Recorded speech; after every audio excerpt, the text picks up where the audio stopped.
is a big, big day for Bharat. It's a big, big win for Bharat, for Abdul Rahman Makki, the treasurer of the Lashkar-e-Toiba, the deputy chief of the Jamaat-ud-Dawa, the right-hand man of Hafiz Saeed and a plotter of the 26/11 Mumbai attacks, to be designated a global terrorist by the UN Security Council.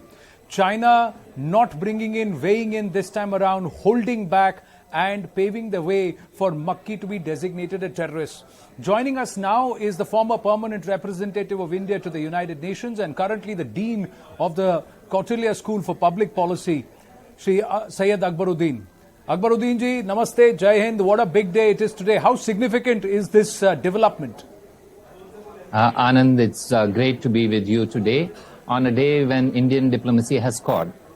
It scored because terrorism is one of the major planks of Indian foreign policy because it impacts on our ordinary Indians in such egregious ways. So, designation of a terrorist is always a occasion of success, and I'm glad to join you today on this occasion.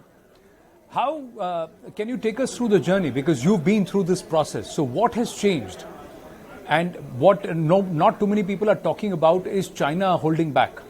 How did that happen, Akbaruddin ji? It's a big, big development. So you're right, Anand. When we started counterterrorism as a foreign policy plank, it was not widely accepted. It took us 10 years of efforts to get Masood Azhar designated at the UN by the Sanctions Committee. This time, it's taken less than 10 months. So you can see that the pace of our counterterrorism activities has speeded up very much. Now, you mentioned about China. China has unfortunately been the godfather of all terrorists when they are to be sanctioned in the committee. They tried with Masood Azhar repeatedly. They also blocked or put on hold the present designation of Makki. However, 6 months while India was on the Security Council, we pushed hard.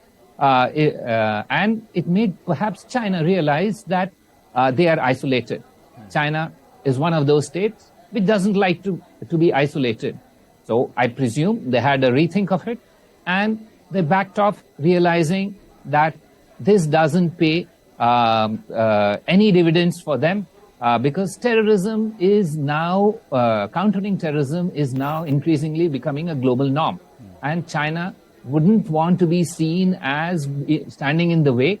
Perhaps it's a late realization, but it's a realization for the good of all. Somewhere, if you look at it, China also looks at what serves its purpose. So, Akbaruddin ji, would you want to also read between the lines? Is it a tacit message to Pakistanis and to the ISI establishment and the jihadi tanzeems that don't train ETIM cadre, don't encourage them, because we will hang you out to dry? Every pushback against terrorism and successful designation is a clear message. China is realizing this very quickly. They delayed something for 10 years, now for less than 10 months. Hopefully, next time, it'll be on schedule. So, yes, it's a message. It's a message on multiple, in multiple areas. It's a message that China doesn't like to be isolated. It's also a message that China is not willing to continuously stand up for Pakistan in global fora. It's a message that China is realizing that it serves nobody's interest to try and delay the inevitable. So there are multiple messages in this. It's for Pakistan to take those messages and to reorient itself and its relations with us. Is the onus now on Bharat to prove that Makki is on Pak soil? Because that will immediately bring the FATF sanctions back into contention. That Makki is on Pakistani soil is not an issue of contention. He was actually even put under so-called house arrest by the Pakistanis, where he actually fathered a child. So I don't think that's an issue. The important thing for us is to continue this pursuit. Today it's Makki. Tomorrow, hopefully, it will be Abdul Rauf Asgar. Day after tomorrow, hopefully, it will be Sajid Mir. There is an endless pipeline that Pakistan has created. We need to go after them one after the other. But Mr. Akbaruddin, the other aspect is they are being designated terrorists, but what next? How do we account for them? They have bounties on their heads, but they are still flourishing. At 75, Makki is still ruling the roost. He's giving those sermons, he's inciting, he's recruiting. So it's business as usual for these tanzeems and these terrorists. Well, it may seem so.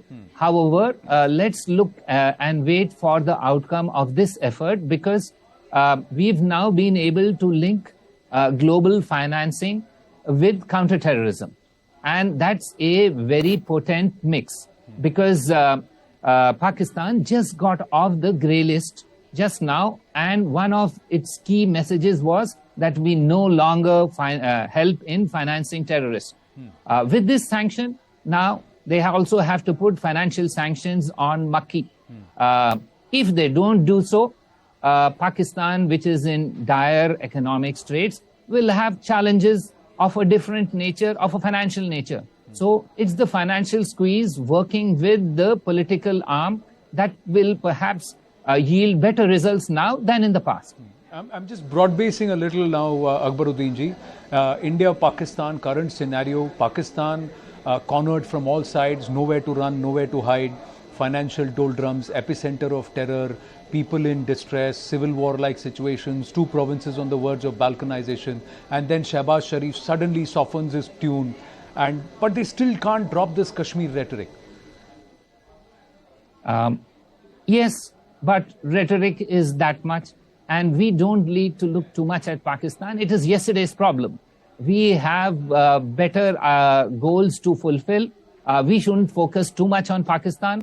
Yes, we need to continue to put pressure. We need not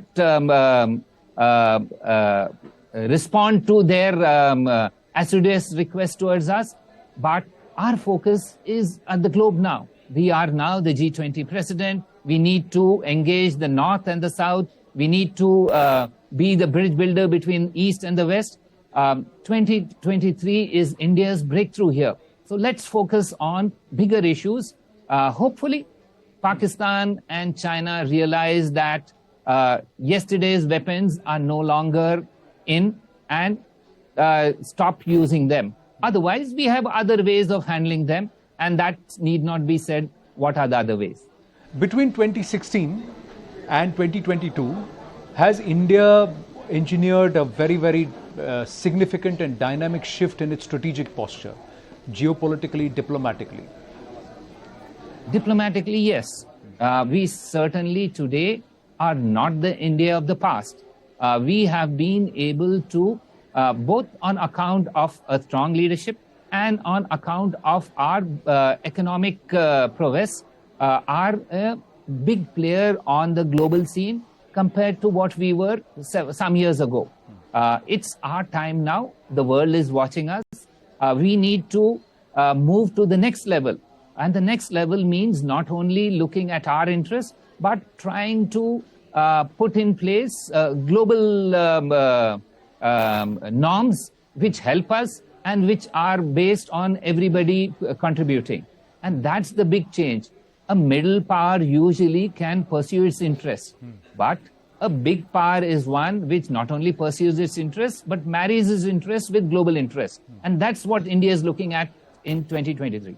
A top journalist in Pakistan and a top newspaper has carried it on their front pages broadsheet, where he's saying, look what China and India have become and where Pakistan is. They have credited Prime Minister Narendra Modi, they have credited India that it's able to say and do what it wants up to a certain level, bordering on arrogance today. They've quoted that we continue to import oil from Russia, we continue to be a bridge for their oil exports to other nations, and we are doing it with aplomb and with some gumption. Is this an understanding of the world? And if your enemy realizes that you are strong, is that a larger message there, Akbaruddin ji? Anand, it's better late than never for Pakistan that it realizes that India has moved by leaps and bounds. It's moved to the next level. If Pakistan wants to benefit from India, there are other ways of doing it. But its policy is today lying in shambles. It's a country in economic strife. It is politically unstable. But be that as it may, it's a neighbor. They will handle them themselves. Let's focus on the future. Pakistan is India's yesterday's problem. We need to focus on the future. And by all accounts, including by those in the Pakistani press, our future seems to be much better with a committed leadership under Prime Minister Narendra Modi ji, and an economy which is booming. The young are taking opportunities. This is our time. We need to capitalize on it. And 2023 will hopefully be India's breakthrough year in terms of diplomacy. Well, we're looking forward to that. Final question, strategic autonomy. Is this going to come at a huge diplomatic cost for us, or are we managing ourselves ably? Because we are holding a mirror to the West, we are holding a mirror to Europe, we are holding a mirror to nations which in the past have thought that they can get away with bullying us diplomatically. True. The India of the second or the third decade of the 21st century is a different kettle of fish.